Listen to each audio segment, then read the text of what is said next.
जय श्री कृष्णा, राधे राधे। हमारे हरियाणवी भक्ति वचन ऑफिशियल चैनल में आपका स्वागत है। आज सुनेंगे 13वां और 14वां अध्याय। माघ मास मातम का 13वां और 14वां अध्याय सुनने जा रहे हैं। सुनो।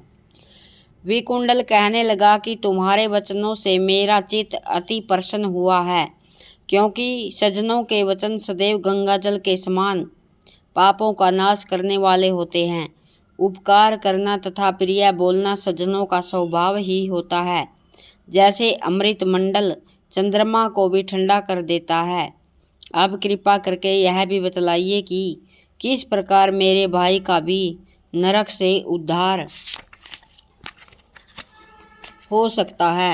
तब दूत कुछ देर ज्ञान दृष्टि से विचार कर मित्रता रूपी रस्से से बंधा हुआ बोला कि हे वैश्य, यदि तुम अपने भाई के लिए स्वर्ग की कामना करते हो तो जल्दी ही अपने 8 जन्म के पुण्य फल को उसके निमित्त अर्पण कर दो।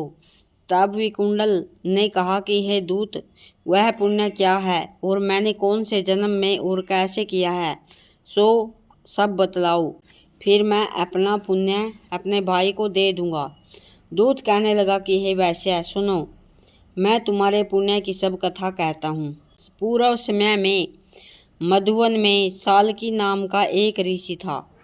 वह बड़ा तपेश्वरी, ब्रह्मा के समान तेज वाला, नवग्रह की तरह उसकी स्त्री रेवती के 9 पुत्र थे, जिनके नाम ध्रुव, राशि, बुध, तार, ज्योतिमान थे। इन 5 ने गृहस्थ आश्रम धारण किया तथा निर्मोह, जितमाय, ध्याननिष्ठ और गुणातग यह 4 संन्यास ग्रहण कर वन में रहने लगे। यह शिखा सूत्र से रहित पत्थर और सोने को समान समझते थे। जो कोई अच्छा या बुरा उनको अन्न देता वही खा लेते, और कोई कैसा ही कपड़ा दे देता उनको ही पहन लेते थे।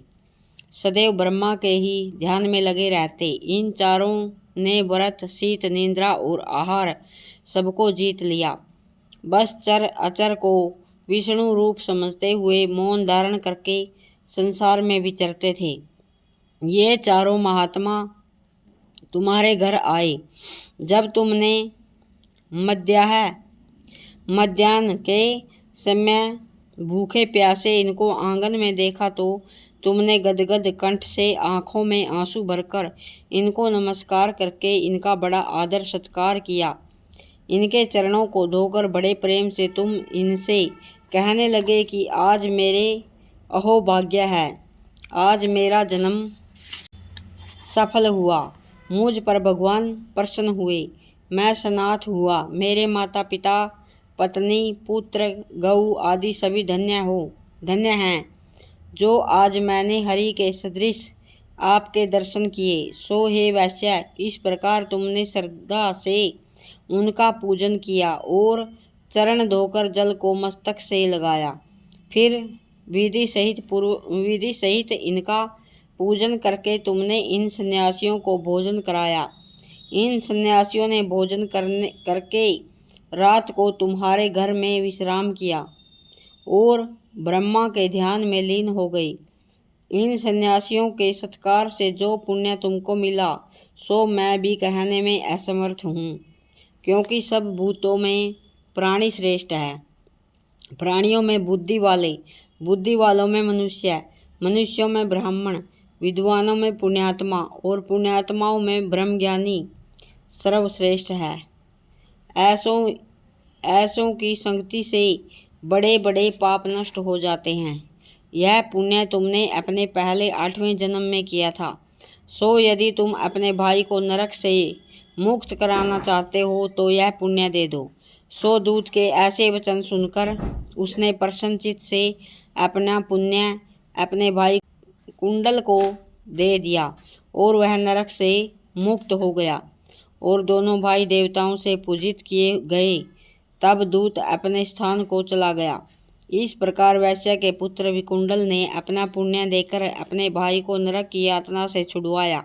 सो हे राजन, जो कोई इस इतिहास को पढ़ता या सुनाता है वह हजारों गौदान का फल प्राप्त करता है। बोलो विष्णु भगवान की जय।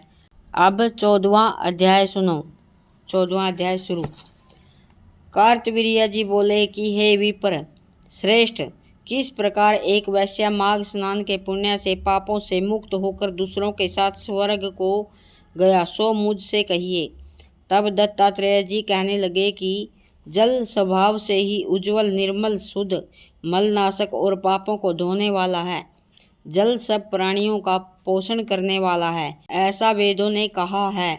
मकर के सूर्य माघ मास में गऊ के पैर डूबने योग्य जल में भी स्नान करने से मनुष्य स्वर्ग को प्राप्त होता है। यदि सारा मास स्नान करने में आसक्त हो तो 3 दिन ही स्नान करने से पापों के नाश होकर थोड़ा ही दान करे, वह भी धनी और दीर्घायु होता है। 5 दिन स्नान करने से चंद्रमा के समान शोभायमान होता है। इसलिए अपना शुभ चाहने वालों को माघ में बाहर स्नान करना चाहिए। अब माघ में स्नान करने वालों के नियम कहता हूँ। अधिक भोजन का उपयोग नहीं करना चाहिए। भूमि पर सोना चाहिए। भगवान की त्रिकाल पूजा करनी चाहिए।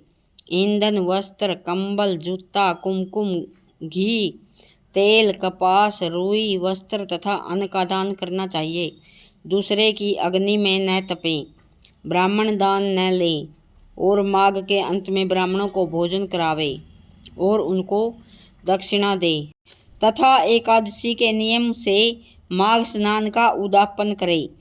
भगवान से प्रार्थना करें कि हे देव, यथोक्त फल दीजिए, इस स्नान का मुझको फल दीजिए। मौन रहकर इस मंत्र का उच्चारण करें, फिर भगवान का स्मरण करें।